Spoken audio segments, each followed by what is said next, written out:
Puji Tuhan, Shalom. Salam sejahtera bagi kita semua.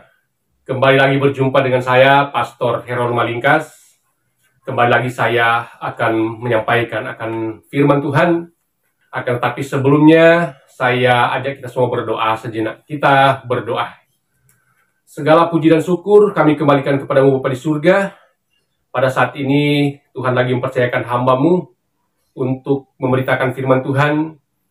Mari Tuhan tolong berkati, urapilah hamba-Mu, sembunyikan belakang salib-Mu, sehingga terang Kristus saja yang bersinar di hati kami semua yang menyaksikan akan firman Tuhan ini. Di dalam nama Tuhan Yesus Kristus, kami berterima kasih, ucap syukur, haleluya, amin. Puji Tuhan, saudara-saudara yang saya kasih dalam Tuhan, dimanapun saudara berada. Firman Tuhan pada saat ini saya ambil di dalam kitab 1 Timotius pasalnya yang keempat, ayatnya yang ke-16. Bunyinya, awasilah dirimu sendiri dan awasilah ajaranmu, bertekunlah dalam semuanya itu. Karena dengan berbuat demikian engkau akan menyelamatkan dirimu dan semua orang yang mendengar engkau. Puji Tuhan. Saudara-saudara, kita tahu bahwa ini adalah nasihat yang disampaikan Rasul Paulus kepada Timotius. Yang kita tahu Timotius ini adalah murid daripada Rasul Paulus yang masih muda. Makanya Paulus menasihatkan dia bahwa di dalam ayat 12, janganlah seorang pun menganggap engkau rendah karena engkau muda. Jadilah teladan bagi orang-orang percaya dalam perkataanmu, dalam tingkah lakumu, dalam kasihmu, dalam kesetiaanmu, dan dalam kesucianmu. Jadi kenapa Paulus mengingatkan atau menasihati akan Timotius bahwa dia harus mengawasi dirimu dan mengawasi ajaranmu. Karena kedua hal ini sangat penting sekali di dalam pelayanan. Ya, awasilah dirimu ini adalah berkaitan langsung dengan sikap perilaku atau karakter, seperti yang di ayat 12 tadi, bahwa harus memiliki teladan atau memiliki kemampuan dalam hal perilaku yang baik. Di dalamnya tadi sudah disebutkan bahwa memiliki tingkah laku yang baik, memiliki kasih, kesetiaan, kesucian, dan seterusnya. Karena apa? Karena ketika kita memiliki karakter yang baik, maka kita pasti akan dihargai ketika kita melakukan suatu tugas pelayanan. Kita akan dihargai dan dihormati. Akan tetapi sebaliknya, kalau kita memiliki sikap perilaku yang tidak pantas atau tidak sesuai dengan status kita sebagai hamba Tuhan, sebagai pelayan Tuhan, maka kita akan dicemooh oleh orang lain. Sudah pasti itu.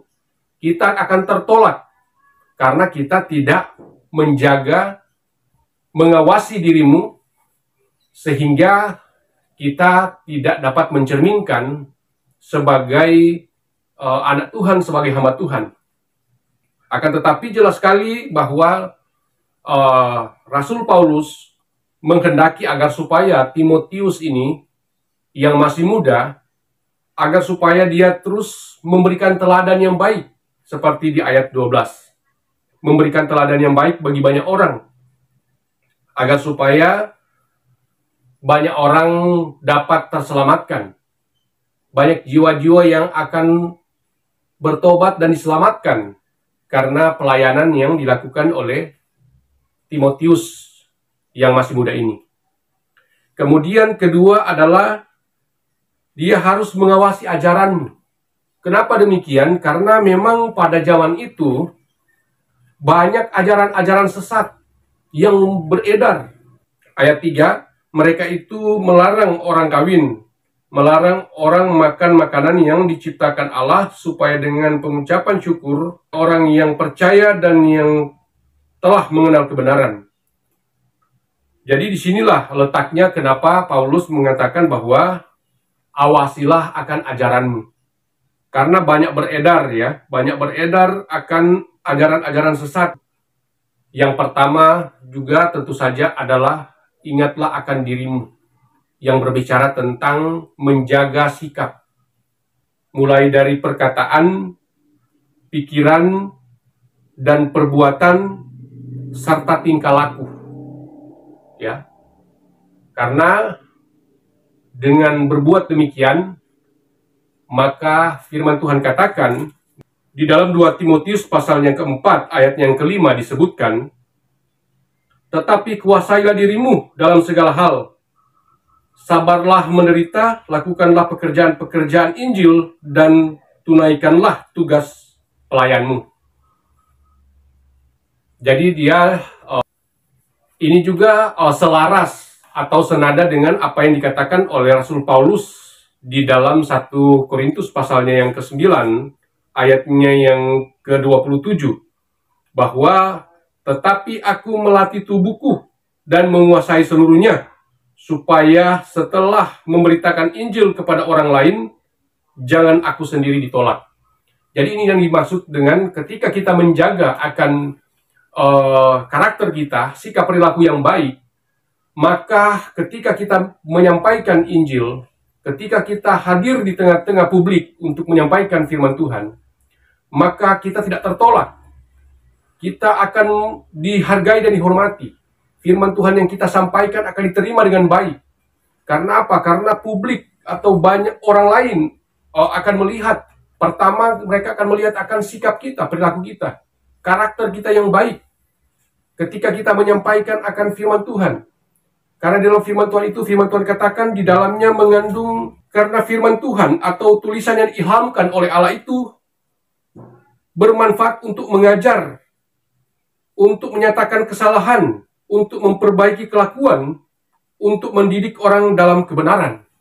Jadi firman Tuhan yang kita sampaikan ini itu akan berdampak kepada sikap perilaku, akan berdampak kepada orang lain sehingga orang lain itu dapat bertumbuh dan mereka boleh bertobat. Karena disampaikan di dalam pasalnya yang kedua ayatnya yang ke-26 bahwa dengan demikian mereka menjadi sadar kembali karena terlepas dari jerat iblis yang telah mengikat mereka pada kehendaknya. Jadi mereka terlepas ketika kita menyampaikan, ya, kita menegur kesalahan mereka, kita memperbaiki kelakuan dengan firman, menyampaikan kepada mereka, kita menasihati dan menghibur mereka. Ketika mereka mendengar, mereka menjadi sadar dan mereka bertobat. Jadi firman Tuhan yang kita sampaikan, firman Tuhan katakan tidak akan kembali dengan sia-sia.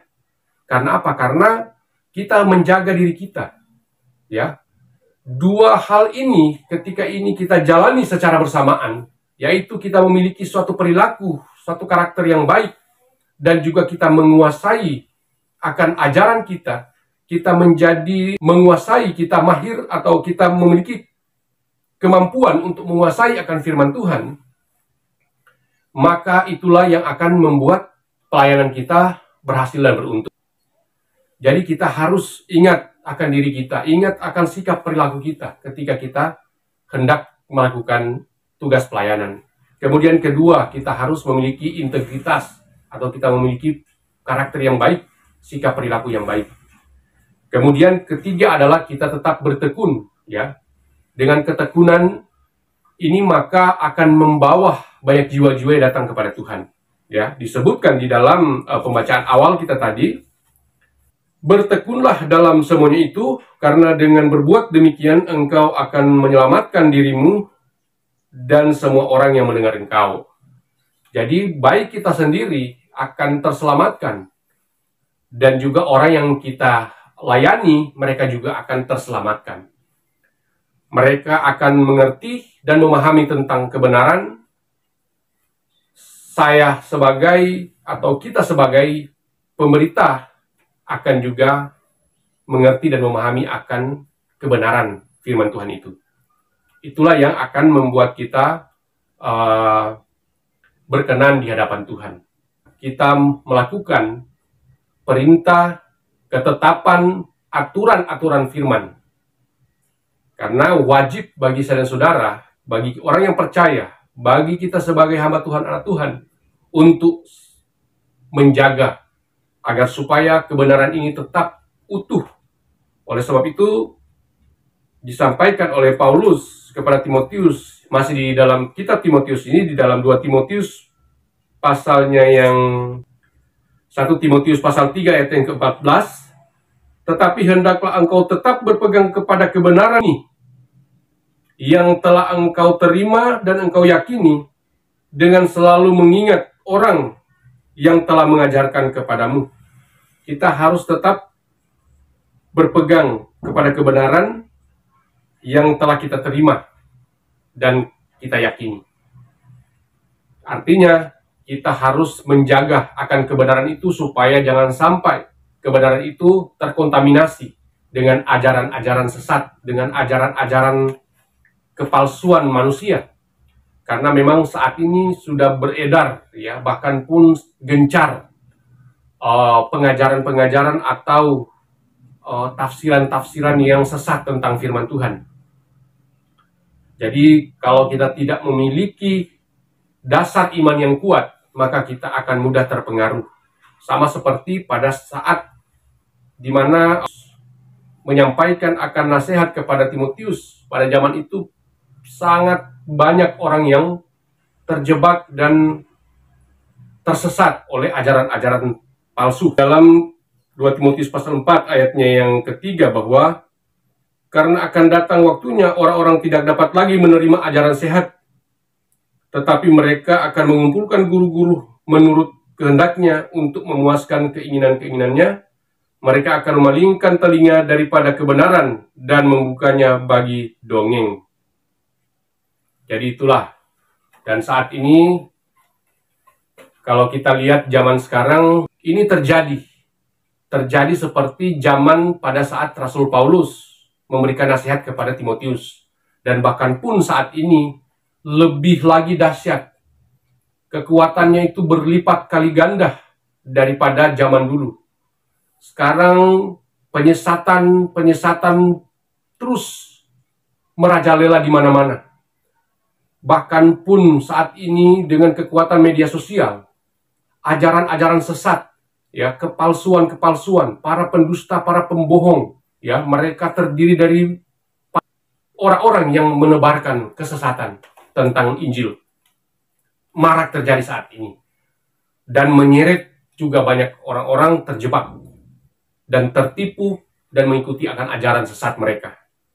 Oleh sebab itu, firman Tuhan kembali mengingatkan bagi kita semua agar supaya saya dan saudara memproteksi diri. Kita memproteksi diri terhadap serangan-serangan daripada akan ajaran-ajaran sesat. Karena apa? Karena 1 Yohanes pasalnya yang keempat, ayat 1 sampainya yang ketiga. Saudara-saudara yang kekasih, janganlah percaya akan setiap roh, tetapi ujilah roh-roh itu, apakah mereka berasal dari Allah, sebab banyak nabi-nabi palsu yang telah muncul dan pergi ke seluruh dunia. Ayat yang ketiga, dan setiap roh yang tidak mengaku Yesus tidak berasal dari Allah, roh itu adalah roh antikristus. Dan tentang dia telah kamu dengar bahwa ia akan datang dan sekarang ini sudah ada di dalam dunia. Dan ayat yang kelima, mereka berasal dari dunia, sebab itu mereka berbicara tentang hal-hal duniawi dan dunia mendengarkan mereka. Jadi roh-roh penyesat, antikris telah muncul dalam dunia dan saat ini mereka sedang bekerja. Ya, 18 pasal 2 dari 1 Yohanes disebutkan bahwa anak-anakku, waktu ini adalah waktu yang terakhir, dan seperti yang telah kamu dengar, seorang antikris akan datang. Sekarang telah bangkit banyak antikristus. Itulah tandanya bahwa waktu ini benar-benar adalah waktu yang terakhir. Memang mereka berasal dari kita, tapi mereka tidak sungguh-sungguh termasuk pada kita, sebab jika mereka sungguh-sungguh termasuk kepada kita, niscaya mereka tetap bersama-sama dengan kita. Tetapi hal itu terjadi supaya menjadi nyata bahwa tidak semua mereka sungguh-sungguh termasuk kepada kita. Itulah para antikris, para penyesat, guru-guru palsu, pengajar-pengajar sesat. Dan juga di dalam ayatnya yang ke-22 disebutkan, masih di dalam pasal 2 1 Yohanes, siapakah pendusta itu? Bukankah dia yang menyangkal bahwa Yesus adalah Kristus? Dia itu adalah roh antikristus, yaitu dia yang menyangkal baik Bapa maupun Anak. Jadi mereka menentang, menyangkal bahwa Yesus tidak berasal dari Allah, berasal dari Bapa. Jadi kita harus waspada pada saat-saat ini. Efesus pasalnya yang keempat, ayatnya yang ke-14. Sehingga kita bukan lagi anak-anak yang diombang-ambingkan oleh rupa-rupa angin pengajaran, oleh permainan palsu manusia dalam kelicikan mereka yang menyesatkan. Jadi firman Tuhan memberitahukan bagi saya dan saudara sebagai orang yang percaya kepada Tuhan Yesus Kristus agar supaya waspada, karena para penyesat ini sudah beredar-edar ya di muka bumi ini, di dunia ini. 1 Petrus pasal 5 ayatnya yang ke-8 dan 9. Sadarlah dan berjaga-jaga, lawanmu si iblis berjalan keliling sama seperti singa yang mengaum-ngaum dan mencari orang yang dapat ditelannya. Lawanlah dia dengan iman yang teguh. Lawanlah dia dengan iman yang teguh. Ya, iblis bagaikan singa yang mengaum-ngaum mencari orang yang dapat ditelannya. Ajaran sesat, pengajaran sesat, ya, kepalsuan selalu sedang beredar, sedang mengincar siapa saja yang akan diincarnya supaya menjadi pengikut iblis. Firman Tuhan mengingatkan agar supaya kita berjaga-jaga. Ya, kita berjaga-jaga dan berdoa, kata firman Tuhan. Roh memang penurut tetapi daging lemah. Akan tetapi kita harus percaya bahwa ada Tuhan yang akan memberikan kita kekuatan untuk menghadapi segala tipu muslihat iblis. Ya. Firman Tuhan berkata bahwa kita harus berdiri teguh di dalam iman dan jangan goyah. Dan bersikaplah seperti laki-laki. Di dalam Efesus pasal 6 ayatnya yang ke-12. Karena perjuangan kita bukanlah melawan darah dan daging, melainkan melawan pemerintah-pemerintah dan penguasa-penguasa. Melawan penghulu-penghulu dunia yang gelap ini, melawan roh-roh jahat di udara. Sebab itu, ambillah seluruh perlengkapan senjata Allah, supaya kamu dapat mengadakan perlawanan pada hari yang jahat itu dan tetap berdiri sesudah kamu menyelesaikan segala sesuatu. Berdirilah tegak, berikat pingganglah kebenaran, dan berbaju sirakan keadilan. Jadi kita harus diperlengkapi dengan perlengkapan senjata Allah. Ya, pertama kita harus memiliki iman yang teguh. Kita harus memiliki pedang, yaitu firman Tuhan. Kita harus memiliki ketopong keselamatan. Dan kita harus memiliki perisai, yaitu iman, kata firman Tuhan. Itu jelas sekali ya, di dalam Efesus pasal 6, mulai ayat 11 sampai ayatnya yang ke-18. Itu rinciannya. Jadi saudara-saudara, kembali lagi bahwa Paulus mendirimu dan ajaranmu, karena dengan demikian engkau akan menyelamatkan baik dirimu sendiri maupun orang yang mendengar engkau. Jadi ketika kita melakukan semua yang sudah disampaikan, yaitu kita memiliki sikap perilaku yang baik, memiliki karakter Kristus, dan kemudian kita menguasai akan kemampuan kita sebagai hamba Tuhan, sebagai pemberita Injil, dengan menjaga akan ajaran Kristus supaya tetap utuh, tetap murni, dan kita kerjakan itu. Kita implementasikan semua itu di tengah-tengah dunia ini. Kita kerjakan, ya. Maka firman Tuhan katakan, kita akan selamat dan orang lain akan selamat. Karena firman Tuhan juga katakan, amanat agung, bahwa apabila Roh Kudus turun atas kamu, kamu akan menjadi saksiku mulai dari Yerusalem, seluruh tanah Yudea, Samaria, sampai ujung dunia. Ya, Kisah Rasul 1:8. Kemudian Matius pasal 28 ayatnya yang ke-19 sampai 20. Karena itu pergilah, jadikanlah semua bangsa ini muridku, dan baptislah mereka dalam nama Bapa dan Anak dan Roh Kudus, dan ajarkanlah mereka melakukan segala sesuatu yang telah kuperintahkan kepadamu, dan ketahuilah, aku menyertai kamu senantiasa sampai kepada akhir zaman. Inilah yang Tuhan inginkan, di dalam kehidupan saudara-saudara agar supaya kita menjadi pelayan Injil, memberitakan Injil di mana-mana, supaya banyak jiwa-jiwa yang bertobat, supaya banyak orang yang datang menyerahkan diri kepada Tuhan. Maka genaplah apa yang disampaikan oleh pembacaan kita, yaitu apabila kita menjaga diri kita, menjaga ajaran kita, dan kita bertekun dalam semua itu, maka kita akan terselamatkan dan orang lain juga akan terselamatkan. Inilah yang Allah kehendaki bagi saya dan saudara sebagai orang yang percaya. Puji Tuhan, demikianlah firman Tuhan. Haleluya. Amin.